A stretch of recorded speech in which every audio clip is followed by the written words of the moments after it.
श्रीशेषशैलसुनिकेतन दिव्यमूर्ते नारायणाच्युत हरे नळिनायताक्ष लीलाकटाक्ष परिरक्षित सर्वलोक श्रीवेङ्कटेश मम देहि करावलम्बम्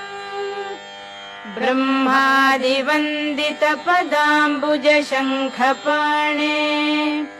श्रीवत्सुदर्शन सुशोभित दिव्यहस्त कारुण्यसागर शरण्य सुपुण्यमूर्ते श्रीवेङ्कटेश मम देहि करावलम्बम् वेदान्त वेद्य भवसागर कर्णधार श्रीपद्मनाभ